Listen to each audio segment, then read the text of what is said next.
Welcome. You have entered the realm of 1111 Talk Radio. Your host is Simran.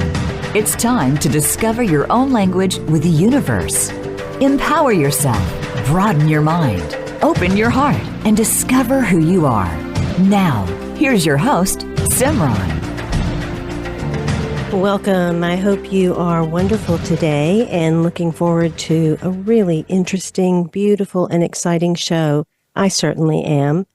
Back in 2007, after quite a bit of turmoil and dysfunction occurring in my life, I heard the words, "Do this now, you will heal, and others will heal."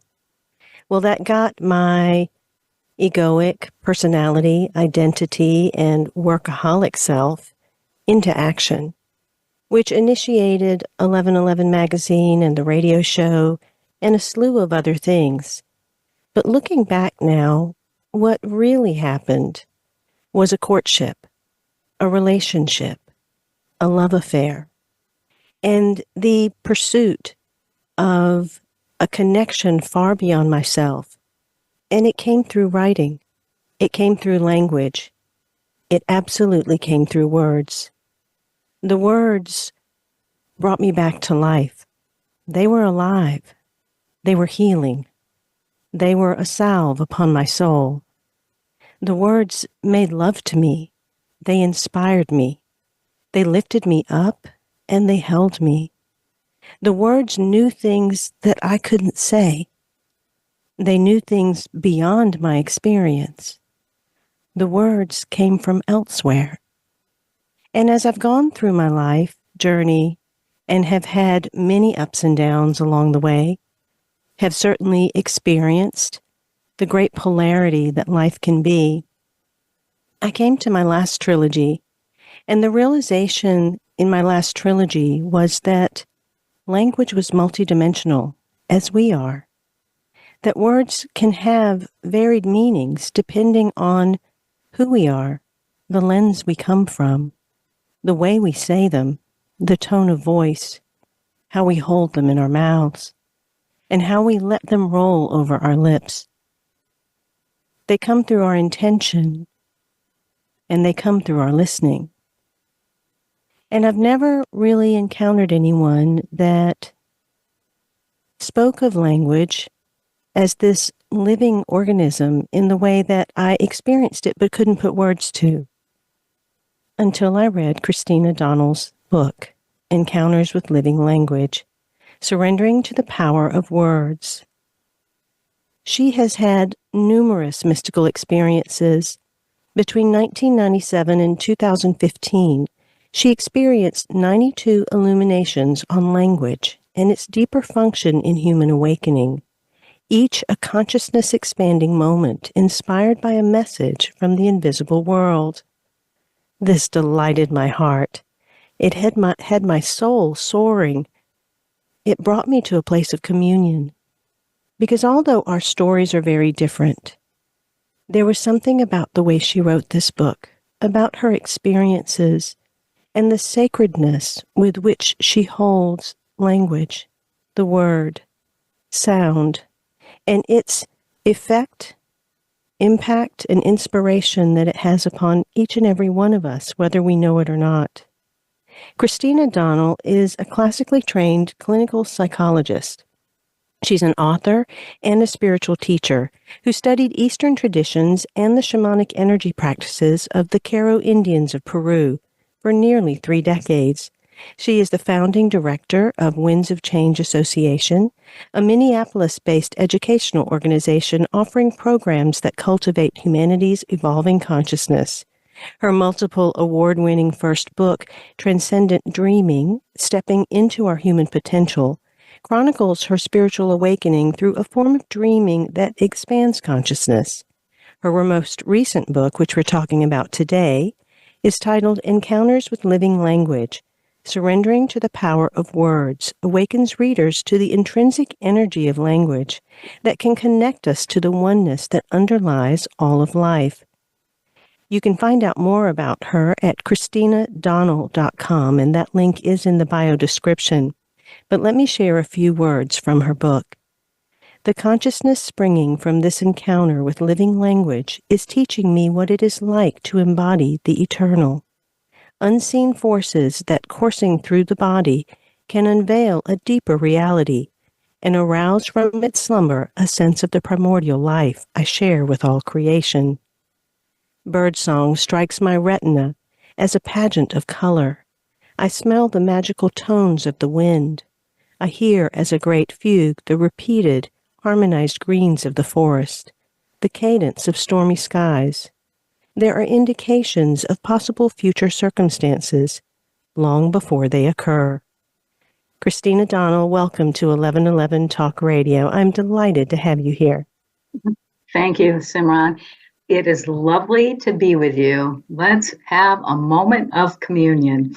It really does feel that way when I'm with words, and especially someone that reveres sound and language and word so sacredly. And I think that's where I'd like to begin, because we live in a really noisy world. We do. Where people are talking more than listening, where words are thrown about as if they have no value, and where we're not really holding language and sound in the reverence and temperance that is required to really tap into that eternal that you talk about.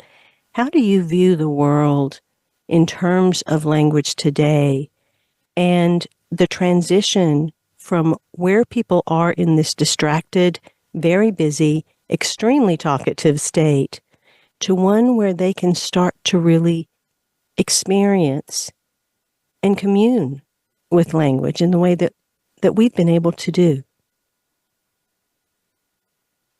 Beautiful question, Simran. Beautiful question. I'm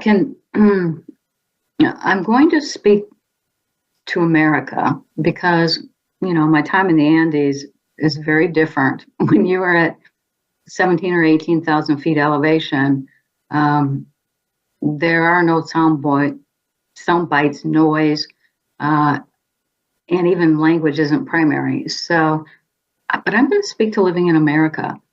I do believe America is at a time of crisis. It's so sped up with a soundbite culture, a social media culture, a technology culture. And I think the beautiful gift of living language could go dormant during this time if we don't sow seeds of consciousness about its value. And what is its value? Well, here is its value. In the beginning was the Word. In the beginning was the Word. No, in the beginning was the silence. And then there was the Word, the fiery explosion of the cosmos, the Word, the living Word, the living Word. And then again, silence for a millennia. Deep, deep silence. Something this culture doesn't know. Depth and breadth of silence. And then soon, other galaxies and eventually the Earth. The Earth was born out of the silence. Living Word. Living Word. Let me fast forward to the first wind, living Word, that warmed over the ocean and helped the curvature of the mountains and eventually ferried the songs of rivers and the landscape and vegetation and animals. The living Word. The living Word. Let's go forward to Homo erectus. Absolutely on the earth, living as a part of the whole. Living as a part of the whole. It knew when the mountains sweat, there would be an avalanche. It knew the grass sings. It was connected in its sensory system to the whole. It was the living Word. Now, let's go to Homo sapien. Our prefrontal cortex. And now the wind within us can actually speak the Word, the Word. And for centuries, except for our genius poets and our genius probably mystics, where their word lives on, the word has only been used to represent, to name. It's lost its connection to the greater world. And this book is occasioned, I'm a mystical temperament, it's occasioned by 92 illuminations on language, where the language demonstrated to me it has more to offer. It absolutely has more to offer because it is connected to the whole. Under every word we use, it's not a fossil. It's not inert.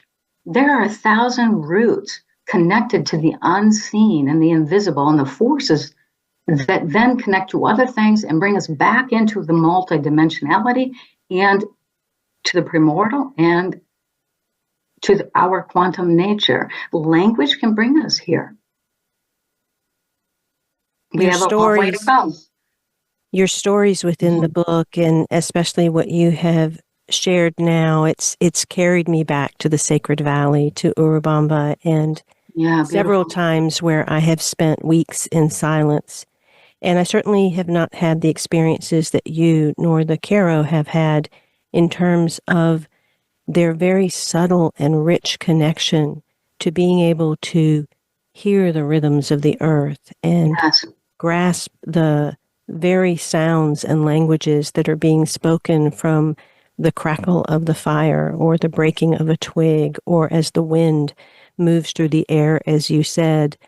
But all of these things color our life in an even greater way if we can open to that. And much of what you're talking about almost sounds like synesthesia. It sounds like tapping into a realm of the senses that expands so far when we do allow ourselves to go back to the very simplicity of the original sound, the very eternity of that sound. And it rests all around us. But with this busyness that exists, it's almost as if what's guiding us right now to return has to be the spaces of silence, or the spaces even between words, because people are not present to the sound and the words. Yes. Yes. It's an interesting time on the planet because I don't think humanity has been further from nature, the balance of nature, the sound of nature, nature living within humanity. It's an interesting moment in evolution where we feel, to me at the moment, a rogue wave that is not in cadence with nature. And living language, it was from the beginning and it will be to the end. Everything arises out of the silence and it returns to the silence. So living language, to me, doesn't require spiritual dogma. It requires coming back into the space, as you said, the spaces between the words, the silence, the inciting and archetypal forces that are underneath when you are in your silence that will usher up a completely different dialogue, because now the invisibles are in the room. Now the unseen is in the room. Now the other part of life that is not as we see it in the manifestation is here for us to experience. And with the way we wield language, right now, my goodness, we weaponize language. We use it as a weapon. But if we could return to just enjoying a moment, let's say with a beloved, where you listen and you pause and you don't think about what you're going to say next and you let it enter the body, this is where living language lives. It lives in the body. That takes me to a line that you said, which was, when somatic sensory experience of the spoken or written word goes deeper into us, not stopping where it used to, new dimensions of reality are revealed. Language is embodied as thought gives way to direct perception. And when I think about somatics and how prevalent that has become as part of the conversation, especially regarding trauma, and we have this world of trauma that is not just in our human beings, but that has now been trampled into our earth. Yes. That use of language, especially when weaponized, only creates more harm. But when we are in the silence, that initial somatic sense that we experience is a discomfort that we must sink into. And it is beneath that at least I have experienced the illuminations. It's being willing to sink in to that somatic terror and trauma that exists, to go back to the original earth that we are, to hear the sounds, the illuminations, the words, the inspirations that have to rise up. As a clinical psychologist, I'm sure you encounter a lot of people that are experiencing various levels of trauma. You speak about, one woman numbing from the death of a child and other stories that are in the book. Talk a little bit about that somatic piece and allowing that experience of our somatics as it is now to guide us more deeply into our earthen bodies, to hear the rivers and the winds and the storms that exist within us to better serve in the outer world. Mm-hmm. It's a beautiful question. It's a beautiful question. Right now, I think of human beings, Homo sapien, because we are just a progression, right? In the living word, we are just a progression, and we are of the living word. But I think our frontal neocortex that just wants to be in the mind, and then you take technology and the busyness and the sped up nature, we have lost coming home to our true animal body, which is our nostrils, our skin, our eyes, our ears, the gateways that it's only through those gateways we actually can experience the world. And for some reason, in this moment in time, there's a numbing going on. I'm going to appreciate that in the creation, this is a period that we have to go through. But I am here to say, oh no, let's come back. Let's come back to this extraordinary body in which we are living in, which is, by the way, quantum. It's all light. And we have these sensory systems, nostrils, taste. Like, can you taste the different times of the day? It's like, yes, we can. We have to come back there. We have to come back to what these bodies were made for and to be as a part of the ongoing living creation, including we are an extension of the earth. And so I'm like, yes, come back to this sensory experience.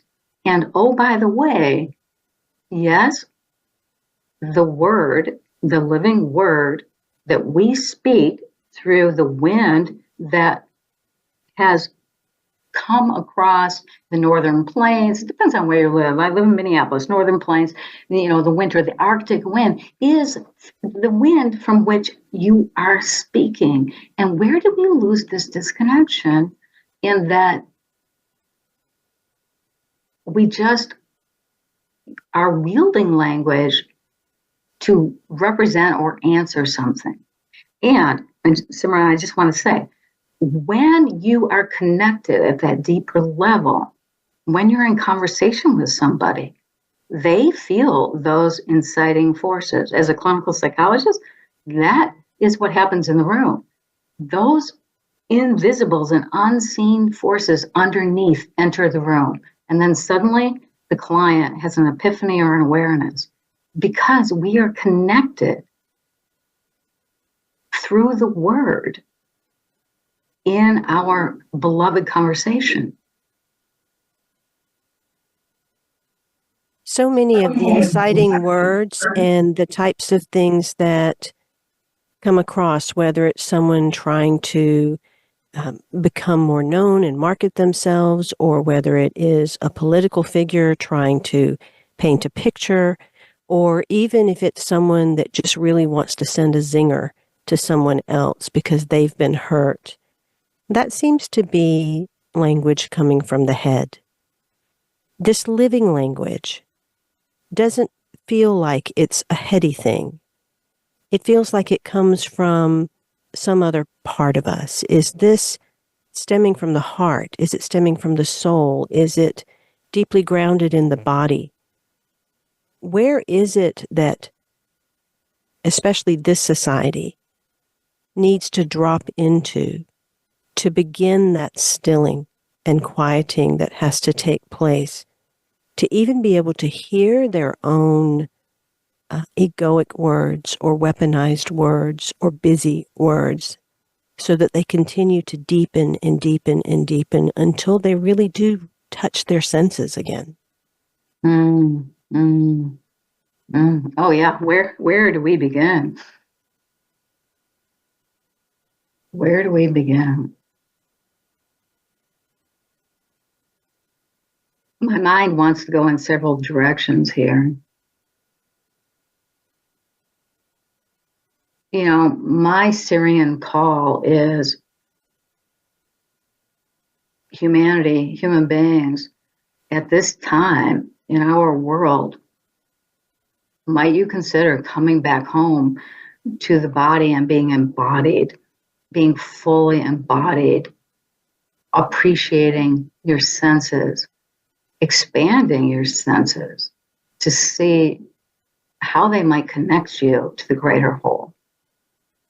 That is my Syrian and Clarion call because of the times. Because of the times.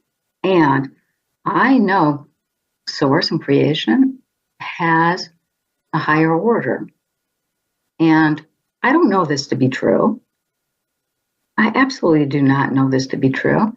But I do wonder if Homo sapien is just a middle ground between Homo erectus and possibly, let me just call it Homo luminous. Homo luminous, where we use this wind that can language and speak, where it's not inert and fossilized, but it's alive and attached to 1,000 roots underneath that brings us back to the connected whole. Could that be where we are moving to, where we are with Homo erectus, who absolutely was connected to the whole? Are we just taking the neocortex and could we possibly connect it back up to an extraordinary sensory system? And the reason why I ask this question is because of the neurodivergent, because of autism, because of what we call a disorder. And what I know is that within autism, the non-speakers who eventually get on letterboards and can speak, oh my goodness, we all know in autism, the sensory system is off the grid. It is so heightened, but they are multidimensional beings.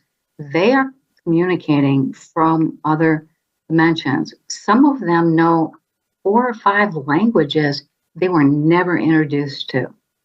So when I think of what we call disorder, I might call, oh yeah, this is the mutation. This is the possibility. This is the possibility. Now, does it require being neurodivergent? No. It requires coming back to the silence, to the senses, to being connected to the whole.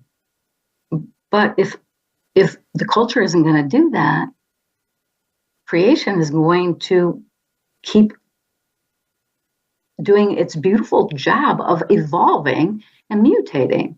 And everywhere along the line, we have called Homo erectus, saw the first Homo sapien who started to speak, that was a disorder. The first dinosaur that flew, oh my God, the other dinosaurs are like, that is a disorder. And we call autism a disorder. But this is mutation. This is how the living word evolves on the planet. Christina Donnell says in her book, I've somehow become language's mistress. Like other mistresses, I'm living a secret life in the margins of society. When an illumination occurs, like a lover, it cleaves as through skin to skin, affecting every sense simultaneously. It envelops me in an awareness that is unsettling, yet suddenly releases me from the alienation experienced while passively observing. Like a scream of liberation when making love. An immense harmony engulfs my soul. She says that she is the original light that illuminates the living word. It is time to do what you were born to do. Be language's mouthpiece. And that is what Christina Donnell is. Encounters with Living Language is for anyone who has heard or read a poignant line, and when penetrated by its meaning, had chills, or felt the hairs rising on the back of their neck. It's for anyone who has experienced the luminous power of language, and as a result, felt compelled to explore its quantum nature, ushering in new dimensions of awareness.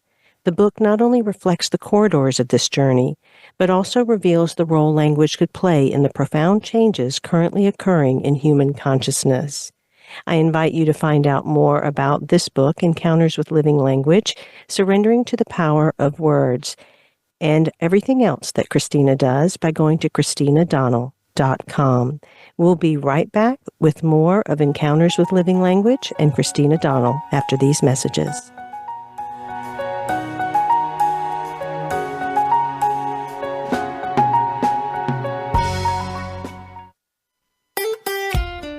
Follow Voice America at Facebook.com/Voice America for juicy updates from your favorite radio shows and podcasts. Have you seen 1111?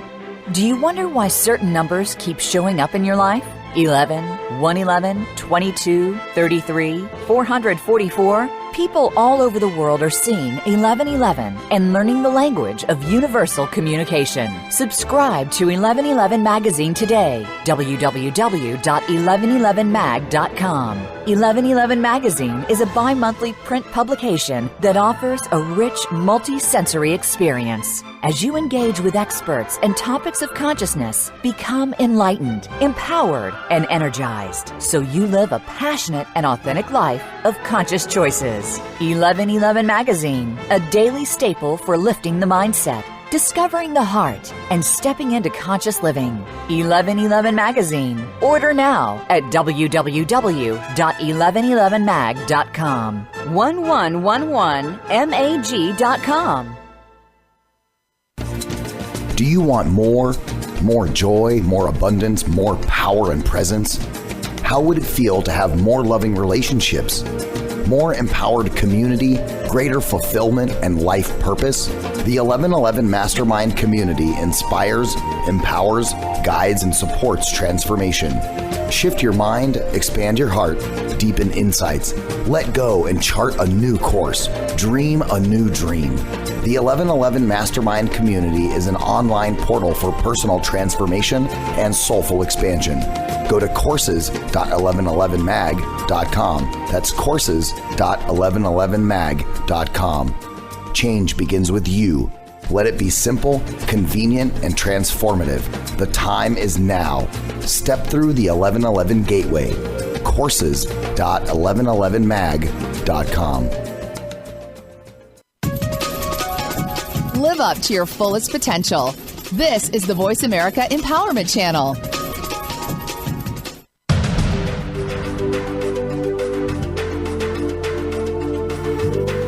You are listening to 1111 Talk Radio.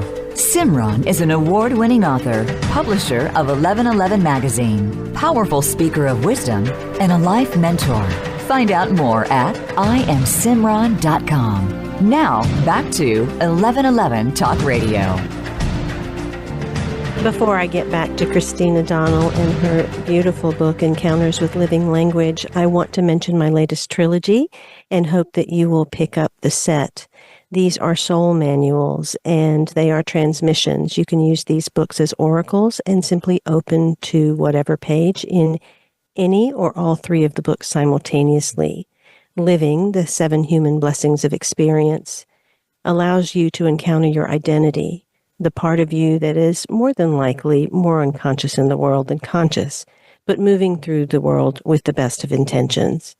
Being the 7 illusions that derail personal power, purpose, and peace is where you discover not only your shadow, but your animal and monster nature, the part of us that actually is co-creating what's on this planet, and the deepest work that we are each here to do to discover the subtleties that we hold inside.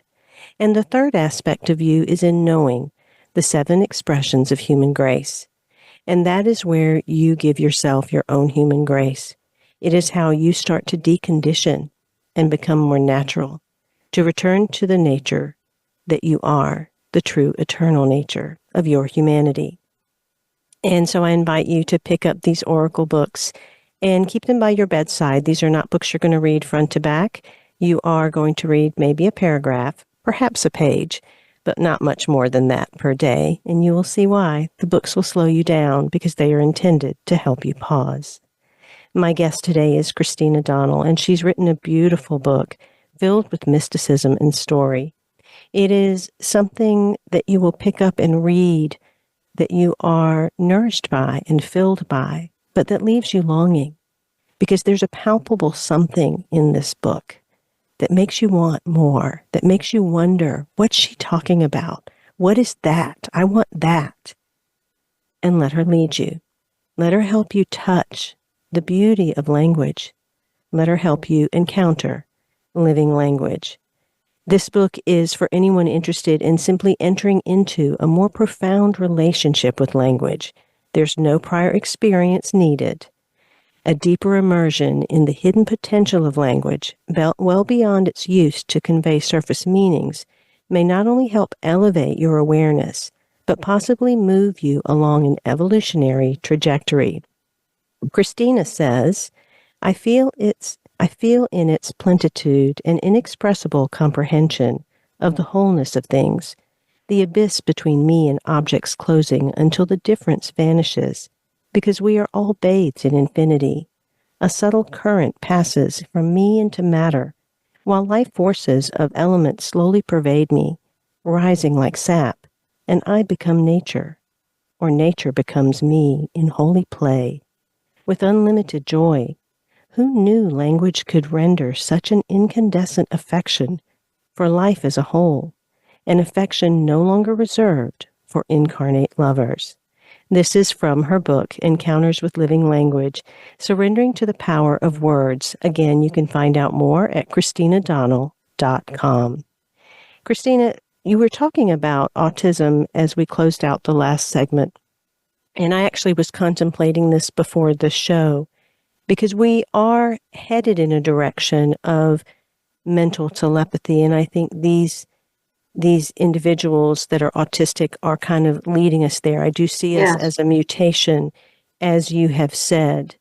And I'm wondering if the bridge between where we are now as a society and moving to that place of telepathy is actually poetry and song, or these types of light transmissions that come through that are palpable, that raise your hairs and give you goosebumps, but in some ways are untouchable. And that perhaps that is what helps to slow people down or quench the thirst of the numbed heart or the empty soul that is needed right now. What are your thoughts on this? Mm-hmm. Mm-hmm.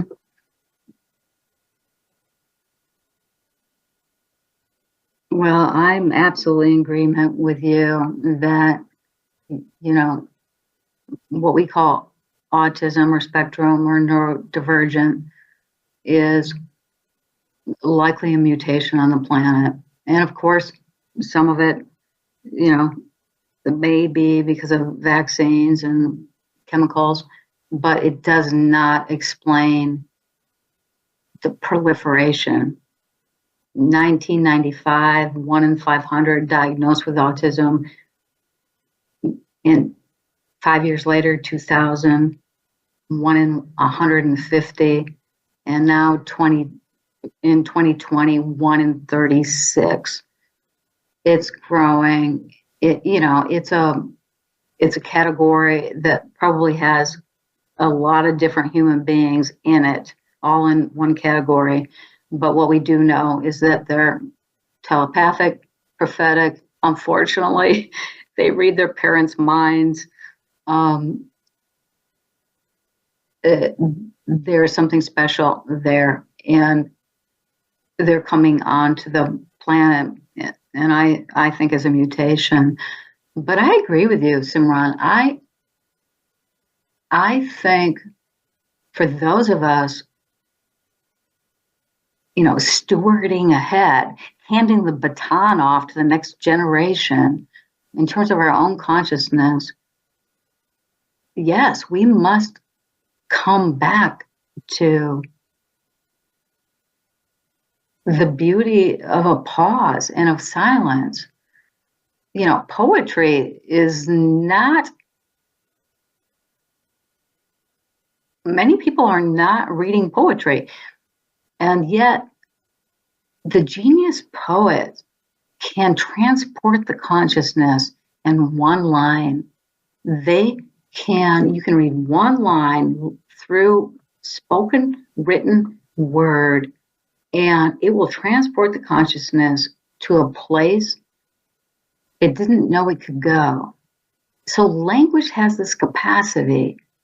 We have to go back to the great text and the writers that are connected to the whole, who are living language themselves, who are transporting and transmitting this possibility in our everyday.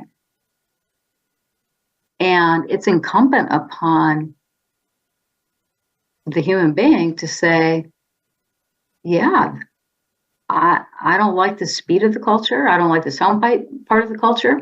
And for an hour a day, I'm going to go to the word to nourish me and be in the silence. Even meditation has fallen away at this time in the culture. And these places where we come back home to a sanctuary where we're not just looking at the next Instagram or Facebook or the whatever, that moment of sanctuary is absolutely our connection back into a greater world. And there's so much out there for us, even in the written and spoken word, to come back to and let it transport our consciousness in such a way that we feel connected to the whole, that we can actually have an eternal moment where the past, present, and future are happening simultaneously. Because guess what? This is a quantum body that has that capacity. A moment of sanctuary. Listeners, that's the thing to seek, a moment of sanctuary. In your book, Christina, you write, ultimately, the power of any word depends on the mindset of the person using it and the depth of embodied awareness from which it rises.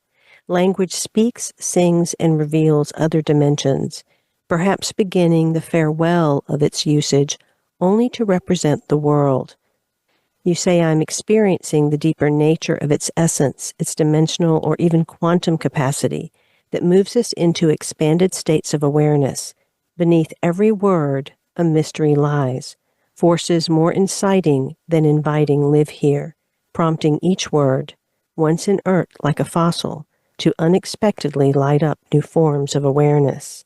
I want to focus back in on the depends on the mindset of the person using it and the depth of embodied awareness. In my own latest work, it's written in a way to help individuals to understand what lens they're coming from, and so what lens they're speaking from, acting from, thinking from. And this was really a powerful awareness as this was coming through me, because I don't think people think of language as multidimensional. I think for the thinking mind, and especially in the busy world, so many times words can be taken so literal, and they don't take into account the energy behind the words, the intention behind the words. Talk a little bit more about that aspect of living language. Yes, when one has embodied the living word and speaks from a place of the living word being embodied, that does get transmitted into the room. It gets transmitted into the room because it's the invisibles and unseen that are coming through the wind and being spoken. And so, we all know someone can say thank you, and you're like, styrofoam. It was a thank you. And then you can hear, thank you. Thank you. And you go, oh, wow, they really mean that. It's deep in their heart. It was deeply, and you can feel the difference. You can feel the difference of a word that is just thank you or thank you. It comes from a different place. And why I know this to be true in terms of the invisibles and the unseen is it's been brought home to me over years and years and years of my communities in San Francisco, Seattle, Minneapolis, of where everyone's like, yeah, don't even try to comprehend what she's saying, just absorb what she's saying. And I'm like, well, what does that mean? It took me a long time to figure that out. And I can remember in 2017 doing a wisdom talk at a conference, and everyone who came up to the mic said, I can't remember a word you said, but this is where my consciousness was transported to. And it was a keynote address I did in 2017 at the Subtle Energy Medicine Conference. But that was the time where I realized, and I'd already had the 92 illuminations. So the governing aim and the sensory experience and embodied. So my language is coming from a deeper place. But it was that talk that made me realize whatever is going on with this transmission of the living language coming home definitely has a different impact on the listener. It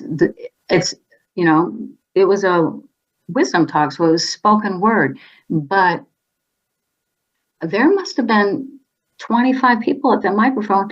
Not one of them could exactly remember what was said, but they all had to talk about their experience because their consciousness was transported.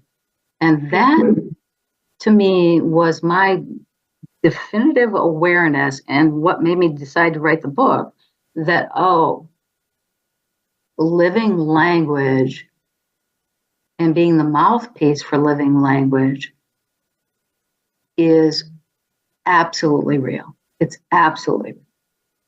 You know, I've always had this sense that the words that are said don't really matter. It's the tone, the vibration, and the frequency with which they're delivered that is really the impact. And in your book, you talk about that experience and also go into greater depth about how some people heard things that you never said, which was fascinating. And that had me go into this idea of, okay, well, they say perception's everything, and we each perceive differently based on our experiences that we've had and the filters that we now believe life to be. And it made me think, wow, listening would be the same way, that as we listen, we would be listening from the places of our own experience, our own wounding, which is why people not only hear things differently, but actually hear different things, as in the case in your chapter. What do you think? Yes. Yes. And, I think in my book, I mentioned doing a wisdom talk in Washington State, where one woman said, "Thank you for recommending this book on Aboriginal lifestyle." And I said to my assistant, I'm pretty sure I didn't. Did I? In that talk, did I? And she's like, "I never heard it." And when I wrote the woman back and said, "Well, I'm glad you picked the book up," and then she said, and the first paragraph was essentially what you had been saying in the wisdom talk. I said, "Well, wow, that's beautiful, but I never recommended that book." And she wrote back, the person next to me absolutely heard the same thing, and we both wrote it down. I don't know how to explain in the baptismal waters of the living word, in what is said and what is perceived, how that unfolds. But the deeper we go into the eternal nature and connection to the whole, the greater the magic is, for sure. I think a big part of this does have to do with also where we are in our level of receiving our own humanity. And so we end up receiving these messages in the way that we need to. And in reading your book, I know you've encountered experiences that would bring forth a lot of grief. And for me, grief has been a portal. It's been a doorway that has opened me to the receptivity of words, inspirations, paintings, ideas that I don't really know that I would have tapped into in any other way. Can you tell me if you feel like grief or any other experience or emotion is one of the necessities to breaking down some of the barriers of identity, personality, and ego that are required to surrender to our infinity and our eternity? I love the way you said that. I love the way you said that. And yes. And excuse my language, grief sucks. It sucks. It's painful. It's hard. And it erodes away all of our conditioning, depending on the nature of the grief. But when you lose lovers and a godson, and my parents died early, so I know grief well. It is my beloved friend. It brings you to a place of wantlessness, desirelessness, goallessness. Three things our culture does not do well. And it makes you sit in that. And in the sitting of it, you come back to your original light and why you're on the planet. And it is painful. And as a clinical psychologist, even with my 24-year-olds who the love of their life has just broken up with them, and I sit with them in their grief, I feel so gifted to sit in their grief, to bring them back to their original essence and how they move forward, even though it's extraordinarily painful. This is where I get to say yes, yes, yes, yes, yes. In echo to you. We only have a couple of minutes left, and the one thing that I so deeply respect and resonate with you is there is a level of neutrality and detachment of any personal gain or any need for meaning that comes through your words, your voice, your expression. And that's a rarity, I find, in this world. But yet that's the necessity now, to be able to be devoted to the gift that we are given, whatever that is, without any attachment or agenda alongside of it. Do you have anything to end with in regard to that and the connection to living language? Two things. There's something with being in the deep silence and being moved into eternity due to the written or spoken word that actually is like a healing balm that brings one to equanimity. Doesn't mean that you don't have your feelings, but it does bring one to equanimity. And I just think that's a simple truth. And I would also say, for those of us who, perhaps we're ahead of the time, I've heard over and over, this book is ahead of its time, and of course it is. It's looking at what is possible and also human evolution and mutation on the planet. So it's ahead of its time. And so when something is ahead of its time, if you have equanimity, you just sow the seeds of consciousness from a place of deep, deep love. And you just keep watering no matter what happens. It doesn't matter what happens. You just sow seeds. And I live incredibly urban, but I feel like I'm an urban farmer and that I'm just sowing seeds of consciousness. Beautiful. That's the resonance. Christina Donnell says, sitting here stripped of personal initiative, I experience a light so tangible I can feel it passing through my fingers, heralding a transformation within me, a sort of change in government. It appears that my actions will no longer be propelled by the same consciousness as before, because my extraordinary experiences with living language have somehow led me to a destiny of incarnating the eternal, intemporal time. I invite you to find out more about Christina Donnell's work. Pick up both of her books. You can go to christinadonnell.com to find out more about her and everything that she's doing. And the title of the book is Encounters with Living Language, Surrendering to the Power of Words. Her other book is titled Transcendent Dreaming, Stepping into Our Human Potential. So pick both of those up, find out more, and begin to have your own encounter with living language. Thank you so much, Christina, for being on 1111 Talk Radio. Until next week, I am Simran. In love, of love, with love, and as love. Be well.